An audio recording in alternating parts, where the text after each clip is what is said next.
낮하고 아침 저녁 기온차가 좀 나서 또 감기에 걸리신 분들도 계실 겁니다. 환절기에 건강 유의하시고 또 감기에 걸리지 않도록 잘 유의하시면 좋겠습니다. 요즘 전도가 잘 되지 않는다고 이야기합니다. 왜 전도가 되지 않을까요? 그것은 사람들이 종교에 대해서 관심이 적어졌기 때문입니다. 목회 데이터 연구소가 공개한 2023년 한국인의 종교 생활과 신앙의식 조사 결과를 보면 2022년 기준으로 성인 중에 종교인 비중이 37%, 무종교인 비율이 63%로 나타났습니다. 종교인 비율이 30%로 떨어진 것은 1998년 조사 이래로 처음입니다. 그래서 쉽게 말씀드리면 10명 중에 6명은 종교가 없어요. 그러면 10명 중에 4명만 불교를 믿는다든지 기독교를 믿는다든지 천주교를 믿는다든지 이단 사이비를 믿는다든지 이렇게 되는 것이죠. 그러니까 한국 사람 중에 10명 중 6명은 종교가 없는 사람들입니다. 임승채 목사는 이렇게 분석하고 있습니다. 이 시대에 전도가 되지 않는 이유는 교회나 목회자에 대한 이미지가 나쁘고 전도 방법이 시대에 맞지 않으며 전도에 대한 절박함이 부족하기 때문이다. 그러니까 옛날에 비해서 이 전도하고자 하는 열망, 그 구령의 열정이 식어버렸기 때문입니다.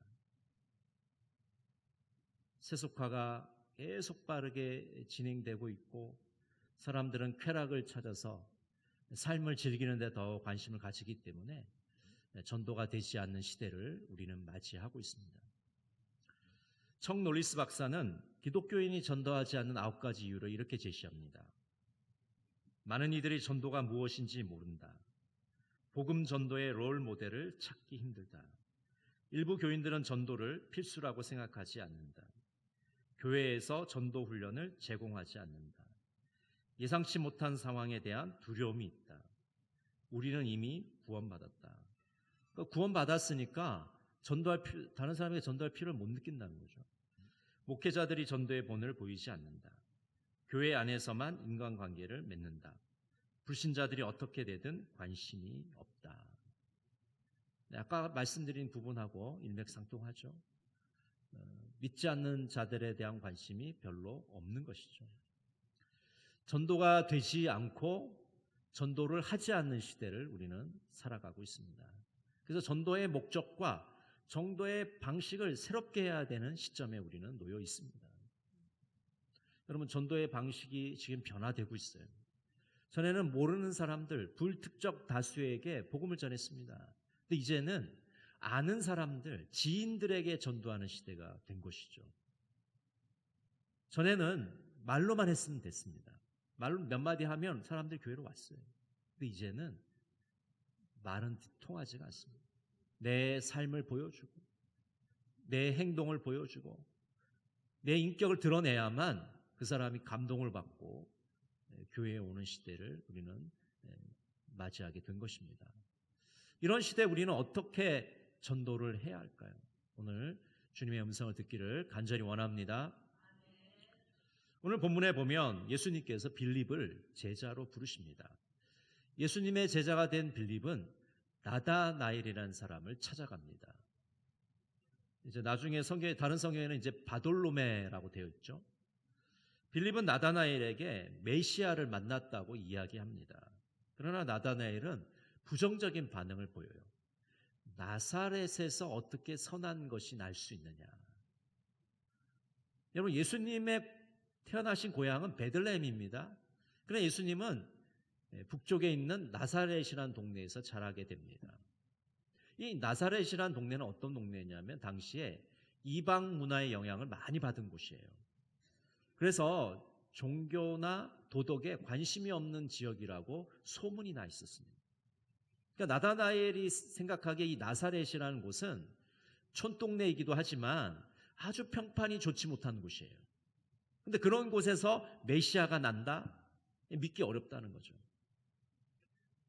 그래서 빌립은 나다나엘을 예수님께로 초청합니다. 예수님과 나다나엘이 만날 수 있도록 주선을 해주는 것이죠. 그래서 나다나엘이 예수님을 만나게 되고 이전에 가졌던 그 생각이 바뀌게 됩니다. 그래서 오늘 본문에 보면 선생님은 하나님의 아들이시고 이스라엘의 임금이십니다라고 대답하는 모습이 나와 있습니다. 빌립의 전도로 인해서 나다나엘은 예수님을 제대로 만나게 됩니다. 왜 우리는 전도를 해야 할까요? 전도는 바로 예수님의 지상 명령이기 때문입니다. 이 지상 명령이란 말은 최고의 명령이라는 겁니다. 가장 중요한 명령이라는 겁니다. 하나님의 명령이 다 소중하지만 그 중에서도 가장 핵심적인 명령은 이 전도의 명령입니다. 존 스토트는 이렇게 말합니다. 교회는 명령을 받았다. 전도하지 않는 것은 불순종이다. 전도하지 않는 것은 불순종이다. 여러분, 전도라는 것이 전도의 은사만 받은 사람들 아니면 목회자들 특별한 말주변이 좋은 사람만 전도하는 게 아닙니다. 우리 모든 그리스도인들의 의무예요. 주님께 받은 명령입니다. 그것을 반드시 수행해 나가야 됩니다. 우리에게 선택권이 없어요. 오늘 빌립은 최선을 다해서 나다나엘을 전도하는 모습을 우리가 보게 되는 것이죠. 이 빌립의 전도 방식은 아주 신선하고 강력합니다. 파워풀합니다. 오늘 빌립은 어떻게 나다나엘을 전도하고 있습니까? 오늘 요한복음 1장 45절 말씀 우리 같이 한번 읽어보겠습니다. 빌립이 나다나엘을 찾아 이르되 모세가 율법에 기록하였고 여러 선지자가 기록한 그 일을 우리가 만났으니 요셉의 아들 나사렛 예수시냐. 이 1장 45절에는 이 빌립이 어떻게 전도했는지 잘 묘사하고 있습니다. 빌립이 나다나엘을 찾아 이렇게 되어 있어요. 찾아. 빌립이 나다나엘을 전도한 첫 번째 방법은 찾는 겁니다. 빌립은 나다나엘이 오기를 기다리지 않았습니다. 오기를 기다린 것이 아니라 먼저 나다나엘을 찾아갔습니다. 여러분, 전도라는 것은 상대방이 나에게 오기를 기다리는 게 아니에요. 내가 먼저 찾아가는 것이 바로 전도입니다. 우리가 감나무에서 감을 따먹으려면 어떻게 해야 됩니까? 감나무 밑에서 입을 벌리고 있으면 밥을 먹을 수 있을까요? 아닙니다. 감나무를 흔들어야 됩니다. 감을 따야 돼요. 그래야 우리가 감을 먹을 수가 있어요. 예수님께서도 사람들에게 하늘로 올라와라. 내가 여기 기다리고 있을 테니까 하늘로 올라와. 그렇게 하지 않으셨습니다. 예수님은 인간의 몸을 입고 이 땅에 오셨습니다. 성육신 하셨습니다. 예수님의 성육신이야말로 전도를 어떻게 해야 되는지 우리에게 바로 보여주십니다. 내려가는 겁니다. 찾아가는 겁니다. 낮아지는 겁니다. 그것이 바로 예수님의 전도 방법이고 오늘 빌립이 나다나엘에게 한 방법인 것이죠.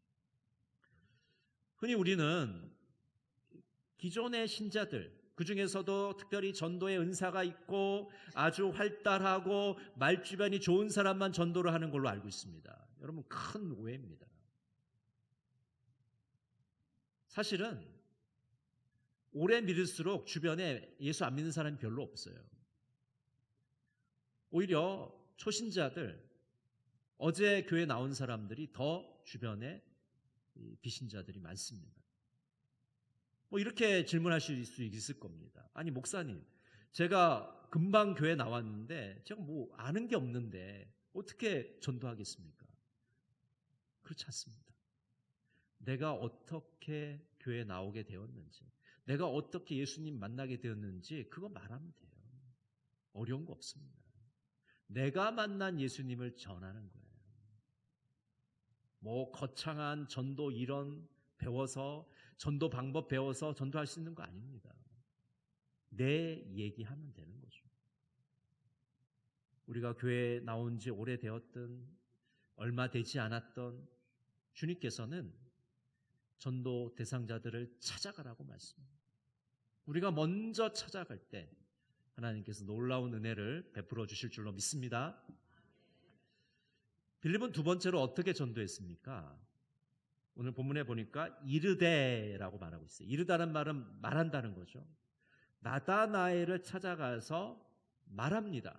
무엇을 말합니까? 복음을 증언하는 거예요. 나다나엘에게 예수님이 어떤 분인지 이야기합니다. 예수님이 메시아라는 사실을 증거합니다. 여러분, 구약에 보면 예수님이 메시아라는 것을 많이 기록하고 있습니다. 이 대표적인 본문이 이사야 9장 6절이죠. 우리 같이 한번 읽어볼까요? 이는 한 아기가 우리에게 낳고 한 아들을 우리에게 주신 바 되었는데 그의 어깨에는 정사를 메었고 그의 이름은 기묘자라 모사라 전능하신 하나님이라 영존하시는 아버지라 평강의 왕이라 할 것임이라. 구약에 보면 여러 군데 여러 명의 선지자가 예수님이 우리의 메시아이시고 우리의 구원자이심을 증언하고 있습니다. 전도는 믿지 않는 자들에게 예수님을 증거하는 겁니다. 복음을 전하는 것입니다.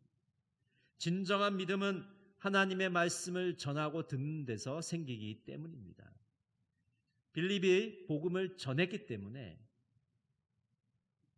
나다나엘이 비로소 예수님을 진정으로 만날 수 있게 된 것입니다.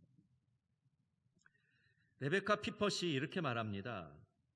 그분의 이야기와 우리의 이야기를 전하되 언젠가는 그것이 그들의 이야기가 되기를 바라면서 전하는 것이다. 여러분, 전도는 그분의 이야기를 전하는 겁니다. 여러분, 그분이 누구예요? 예수님이시잖아요. 예수님의 이야기를 전하는 게 전도예요. 그리고 플러스 알파, 나의 이야기를 전하는 겁니다. 내가 어떻게 예수님을 만나게 되었고 예수님을 만난 이후에 어떤 삶의 변화가 있었는지를 믿지 않는 자들에게 전하는 겁니다. 그렇게 할 때 그들이 예수님을 만나게 되고 변화를 겪게 되고 그들의 이야기가 됩니다. 그래서 그들의 이야기가 되면 그들이 만난 예수님을 또 다른 사람에게 전하게 되는 것이죠. 이것이 바로 전도의 메커니즘입니다. 그분의 이야기를 전하고 나의 이야기를 전했을 때 그들이 바로 전도자가 되는 것이죠. 전도 대상자들을 찾아가서 예수님의 이야기를 증거하시는 복음을 전하시는 여러분 모두 되시기를 간절히 바랍니다. 세 번째로 빌립은 어떻게 전도했을까요? 와서 보라고 말합니다. 우리 1장 46절 말씀 같이 한번 읽겠습니다. 나다나엘이 이르되 나사렛에서 무슨 선한 것이 날 수 있느냐? 빌립이 이르되 와서 보라 하니라. 빌립이 나다나엘에게 예수님을 증거하자 나다나엘은 아주 부정적인 반응을 보여요. 아니, 나사렛이란 그 촌동네, 그 평판이 좋지 않는 동네에서 어떻게 우리의 구원자가 날 수 있느냐? 그래서 빌립은 뭐라고 합니까? 와서 보라. 직접 예수님을 만나고 예수님을 체험하라고 말합니다. 여러분, 우리나라 말에 그런 말 있잖아요. 백문이 불여일견이다. 여러분, 여러 번 듣는 것보다 한 번 보는 게 더 낫다는 거예요. 실제로 경험하는 게 중요하다는 겁니다. 빌립은 듣기만 하지 말고 와서 보라는 겁니다. 예수님을 만나서 체험하라고 말하고 있는 것입니다. 나다나엘은 편견을 갖고 있었어요. 선입관을 갖고 있었습니다. 나사렛에서는 선한 것이 날 수 없다. 위대한 인물이 날 수 없다는 그런 생각을 가지고 있었어요. 여러분, 그런 편견을 가지고 있으면 사람을 만나는데 방해가 됩니다. 여러분, 우리 한국 사람들도 그런 편견들이 굉장히 많잖아요. 처음 사람을 만났을 때 어느 지방 사람이냐, 고향이 어디냐, 본관이 어디냐, 학교는 어디를 나왔느냐, 나이가 어떻게 되느냐, 뭐 별걸 다 물어봅니다. 호구조사. 그런 이 편견과 선입견이 잔뜩 머리에 끼어 있으면 사람을 순수하게 만날 수가 없어요. 나다니엘도 마찬가지예요. 그런 편견이 있으니까 예수님에 대해서 부정적인 생각을 가지는 것이죠. 그러나 그 예수님을 직접 만나보고는 나다나엘의 생각이 바뀌는 것을 우리가 보게 되는 것입니다. 고린도전서 2장 4절 5절은 이렇게 말씀합니다. 내 말과 내 전도함이 설득력 있는 지혜의 말로 하지 아니하고 다만 성령의 나타나심과 능력으로 하여 너희 믿음의 사람의 지혜에 있지 아니하고 다만 하나님의 능력에 있게 하려 하였노라. 바울 사도는 전도는 말주변으로 하는 게 아니다라고 말하고 있습니다. 말을 잘해야만, 성격이 활달해야만 전도를 잘하는 게 아닙니다. 우리 사람의 지혜에 달려있는 게 아니라 하나님의 능력에 달려있다. 성령의 나타나심과 성령의 능력에 의지할 때 전도할 수 있다고 말씀하고 있는 것이죠. 성령님께서는 예수님이 누구이신지 알려줍니다. 예수님을 믿고 마음에 모셔드리도록 하는 겁니다. 이것이 모두 다 성령님의 역사입니다. 성령님의 역사가 아니고는 그 누구도 예수님을 믿을 수가 없는 것이죠. 나다나엘을 만난 예수님은 나다나엘에게 이렇게 말합니다. 이제 내가 더 큰 일을 볼 것이다. 여기서 큰 일이라는 것은 하나님의 기적을 말합니다. 예수님의 죽으심과 부활하심과 승천을 모두 아울러서 하는 말씀입니다. 예수님을 직접 만나서 체험한 사람은 이 놀라운 구원의 역사를 경험할 수 있게 되는 것입니다. 또 예수님은 나다나엘에게 뭐라고 말씀하십니까? 하늘과 땅을 잇는 사다리를 내가 볼 것이다. 그렇게 말씀합니다. 이 말씀을 이해하려면 우리가 창세기 28장으로 돌아가야 됩니다. 창세기 28장에 보면 야곱의 이야기가 나오죠. 야곱이 형 에서를 속인 다음에 장자의 축복권을 받아서 밧단 아람으로 외삼촌 집으로 도망을 갑니다. 도망을 가던 중에 어느 지역에 이르러서 잠을 자게 돼요. 그리고 이제 꿈을 꾸게 되는데 어떤 꿈이냐면 이 사다리가 땅에서 하늘로부터 이렇게 있고 그 사다리를 천사들이 오르락 내리락 하는 그런 장면을 보게 돼요. 그래서 야곱이 잠에서 깬 다음에 거기에 돌단을 쌓고 이곳은 하나님의 집입니다. 하늘의 문입니다. 라고 불렀어요. 그래서 하나님의 집 베트엘, 베델이라고 부르게 된 것입니다. 베델에서 환상을 보게 된 거죠. 예수님께서 이 사건을 떠올리시면서 하늘과 땅을 잇는 사다리가 바로 나다. 너희가 나를 만나고 나를 체험하면 하늘과 땅을 잇는 사다리가 나라는 것을 깨닫게 될 것이다. 하나님과 사람을 연결하는 사다리 역할을 하는 예수 그리스도, 중보자이신 예수 그리스도를 만나게 될 것이라고 말씀하고 있는 것입니다. 우리가 와서 보라고 증언하면 예수님을 직접 만나서 그들은 변화를 받게 되고 살아계신 예수 그리스도를 만나게 되는 것입니다. 여러분, 이번 10월 20일 새생명 전도잔치를 하나님께서 우리에게 주셨습니다. 우리는 어떻게 전도해야 할까요? 이 시대의 가장 효과적인 전도 방식은 나와 가장 가까운 사람, 나와 가장 친한 사람들에게 복음을 개인적으로 증언하는 것입니다. 좀 전에도 말씀드렸듯이 모르는 사람들에게는 복음을 전하기가 이제 어려운 시대가 되었어요. 사람들을 의심하고 사람들을 별로 믿지 않는 시대입니다. 그렇지 않겠습니까? 그러니까 이제는 아는 사람들, 친한 사람들의 말을 듣는 시대가 됐습니다. 그러니까 우리가 그들에게 있는 모습 그대로 진정한 모습으로 진정성 있게 다가가지 않으면, 진심으로 다가가지 않으면 그들의 마음 문을 열 수가 없습니다. 이번 새생명 전도자치는 4가지 과정을 거치게 됩니다. 한번 따라해 보십시오. 작정, 섬김, 훈련, 초청. 작정이라는 것은 내가 전도할 사람을 정하는 것이죠. 여러분 지난주에 하셨을 겁니다. 내가 정한 그 사람을 마음에 품고 기도하는 겁니다. 하나님, 이분 10월 20일 날 꼭 올 수 있도록 도와주십시오. 그것이 작정이에요. 섬김은 무엇입니까? 하나님의 사랑을 드러내는 거예요. 그 사람과 더욱 가까워지기 위해서 사랑으로 봉사하는 겁니다.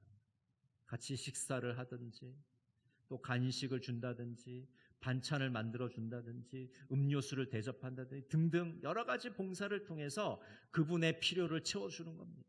그렇게 하나님의 사랑으로 그분을 섬길 때 우리가 좀 더 가까워지고 가까워진 사람의 말을 듣게 되는 것이죠. 세 번째는 훈련입니다. 훈련은 복음을 전할 준비를 하는 겁니다. 믿지 않는 사람들이 우리에게 소망에 관한 이유를 물을 때 거기에 대답할 수 있는 훈련을 하는 것이죠. 여러분, 믿지 않는 사람들이 이렇게 말할 수 있잖아요. 어떻게 당신은 그렇게 힘들고 어려운 가운데서도 항상 웃음을 잃지 않습니까? 그렇게 어렵고 어려운 상황 가운데서도 그렇게 끝까지 인내하며 버팁니까? 당신의 어떤 소망이 있습니까? 그렇게 물어볼 때 우리가 그것에 대해서 우리에게는 예수 그리스도라는 소망이 있습니다. 천국의 소망이 있고 부활의 소망이 있습니다라고 우리가 대답해 줄 수 있어야 되지 않겠습니까? 베드로전서 3장 15절 말씀 우리 같이 한번 읽어볼까요? 너희 마음에 그리스도를 주로 삼아 거룩하게 하고 너희 속에 있는 소망에 관한 이유를 묻는 자에게는 대답할 것을 항상 준비하되 온유와 두려움으로 하고. 여러분, 믿지 않는 분들이 우리에게 소망에 관한 이유를 물을 때 여러분 겸손한 태도로 온유함으로 그들에게 잘 설명해 주시기 바랍니다. 나는 이렇게 예수님을 만났고 나는 이렇게 예수님을 만나서 변화되었다. 내 안에는 천국에 대한 소망으로 그 부활의 영광에 대한 소망으로 가득 차 있다. 그렇게 말씀해 주시면 좋겠습니다. 초청은 10월 20일 전도잔치 날에 교회로 초대하는 것입니다. 여러분, 믿지 않는 분들이 예배당에 온다는 것은 큰 용기가 필요합니다. 결코 쉽지 않은 일입니다. 그 여러분, 매년 동안 우리가 이렇게 큰 예산을 들여서 왜 전도잔치를 하는 겁니까? 한 사람이라도 가랑비에 옷이 젖듯 그들의 옷이 젖어서 예수 그리스도를 만나기 원하기 때문입니다.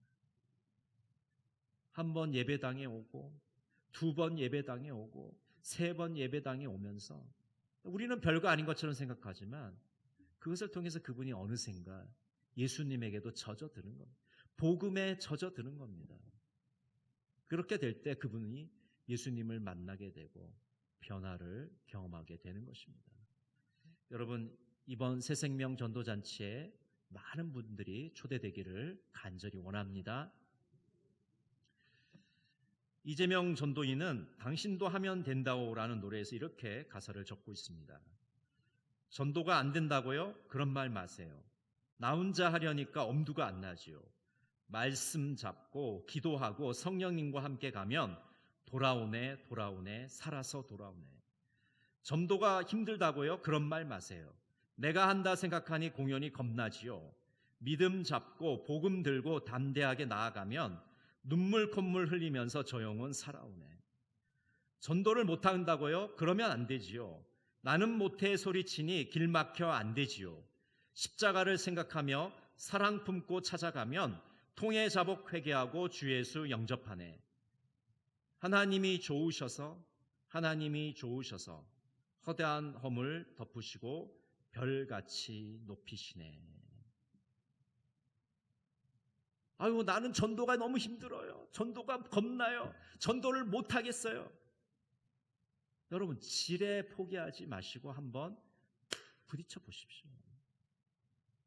누구의 머리가 깨지는지 한번 부딪혀 보세요. 정면 돌파하세요. 자꾸 피하지 마세요. 주님께서 우리와 함께 하시겠다고 약속하고 계시지 않습니까? 성령님께서 우리와 동행해 주시겠다고 약속하고 계시지 않습니까? 전도 구호 중에 아주 유명한 구호가 있어요. 한번 따라해 보세요. 나가면 있고 안 나가면 없다. 그럼 나가야 있잖아요. 나가야 영혼은 추수할 거 아니에요. 찾아가야 영혼 잡을 거 아니에요. 가만히 있으면 알아서 옵니까? 아니잖아요. 이번 10월 20일 새생명 전도잔치, 우리 어떻게 전도해야 됩니까? 빌립이 우리에게 가르쳐준 이 전도 방식을 마음에 새기시기 바랍니다. 오기를 기다리는 게 아니라 내가 먼저 찾아가야 됩니다. 찾아가서 복음을 전해야 됩니다. 예수님이 누구이신지를 알려줘야 됩니다. 상대방이 부정적인 반응을 보이면 와서 보라고 이야기해야 합니다. 직접 예수님을 만나고 경험해야만 예수님이 누구신지 알 수 있잖아요. 여러분, 와서 보라! 담대하게 증거하시는 복된 한 주간 되시기를 간절히 바랍니다. 기도하겠습니다. 사랑의 하나님, 전도가 되지 않고